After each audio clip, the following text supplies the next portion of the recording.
Hello. This is still trying. Thought I'd make a little video on library overrides for materials. At least a way I found it worked. There may be more than one. Library overrides are new. I've had a lot of people ask me questions, and I see a lot of confusion as to what's going on. It's the new system. The developers are working on it. They're excited about it. There's still a lot of work to do on it, and it's not perfect. It's not going to be perfect.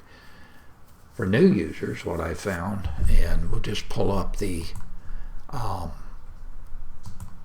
help screen here real quick. If you look at library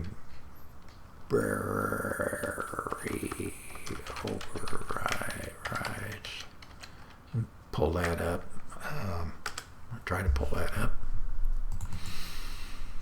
And you read about what it is. It is considered experimental. That's what the manual's telling you. But it replaces proxies. Proxies were the old way of doing things, and there were a lot of issues with them. They're trying to get library overrides, and like all good projects, the last thing they do is documentation, even though you're the new user going, I wonder how I can use this. That's the reality. So anyway, in the documentation, it talks about single block override. Yes and no. If you know your way around Blender, that makes sense. If you don't, it doesn't make a lot of sense. The one that does make sense is the second one there, make library override. You go there. What that does is create a hierarchy on what's available, which makes sense. Okay, because if you look at, I've got dogs in the background. You'll hear them walking around or barking every once in a while. If you look at the outliner in the context menu of IDs, what's that? Well, it's a right click. You see it. It'll come in there and say ID. Make that. It may or may not work. You have to get on the right chain, the data block menu in the UI. What's that mean? You're a new user. You're just trying to get it to work. You have no idea what this is. I feel for you. The one you can use, and I'll show you how to kind of use the other ones, at least a way I found that they work, is just go into object relations, make overrides. Okay, then if you need them, they're there for you. What that does is, for a linked character, it makes it ready to animate. And that's a nice feature because you don't have to search through. And collections matter. It talks about override the override. Okay, we haven't got that far yet. So let's look at Blender here, and let's go ahead and just create just a real minor scene, bring it in, and what this is mainly for is, how do I change the color? That was the question, so that's where I'm going with this. So let's make a fancy link character here. I'm just putting in Suzanne and armature, no big deal. Make it up there so I can see it.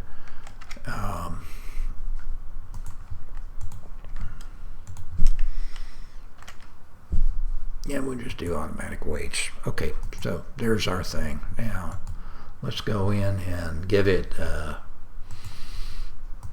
some kind of a material. How about we make it a red one? Okay, I'm just switching liquid development here. And let's put Suzanne in the armature we're just going to put it into their own collection there. We'll call it Monkey. Okay. So what I have in that collection is just armature and a monkey. Very basic. And then we'll just save that file here somewhere. And see, I got one up there already. Monkey. Let me just save right over it. How's that?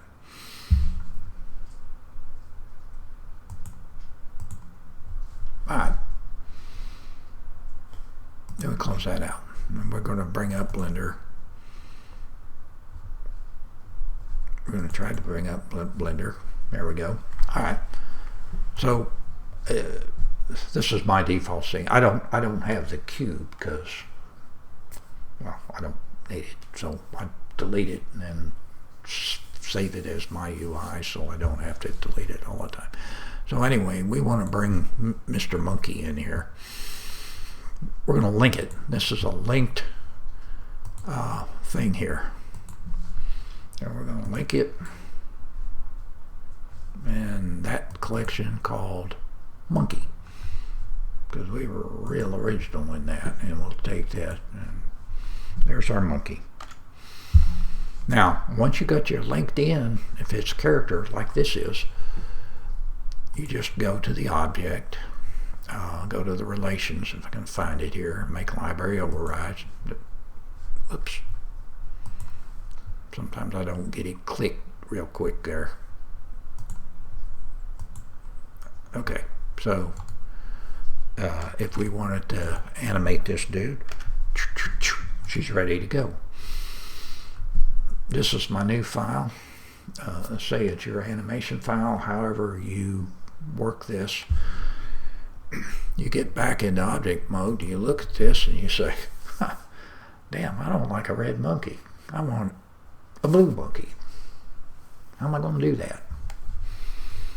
Well, it's not that hard. Remember, when you took this instance, which is a duplicate, jargon again, but it's a linked one, and then we said make a library override, it went through the hierarchy of it, and that seems to be working pretty decent. So if you go back down here to material, oh, I don't like that. I want a blue monkey on this one, and I want a red one on my next. I want red's okay for my next one, and I want an orange one. I want, I want to change the color. In other words, you can't go in here. I mean, it just says you can't edit this property from a linked data block. Huh? What's that? Don't worry about it. Go up here. See this little icon here? It says Object Data. Click that. Now you don't see anything, but you put this back. Now you got a link here. See that? Right in there. That chain.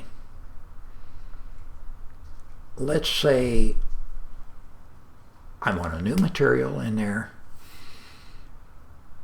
and I want it to override. So, the click select doesn't seem to work real good for me, but if you click this, all right, now I got a new material. And if you look here, you can see you got two of them. I'm going to hit the save button, the shield button, I guess they call it. I'm not sure.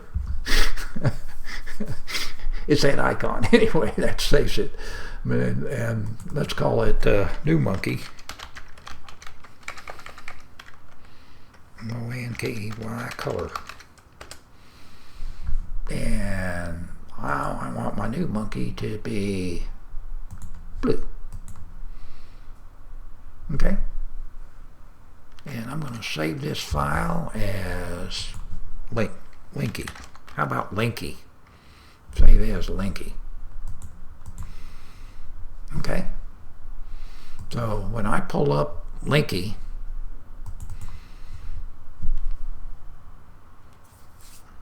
there you go. I got a blue monkey.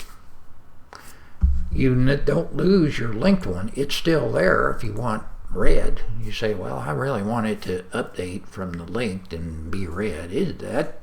That's still there. That's fantastic. Whoever thought of that, that's real clever. And that's how you can just change the material. And that's what this video is about. And I hope it helps somebody. It may or may not.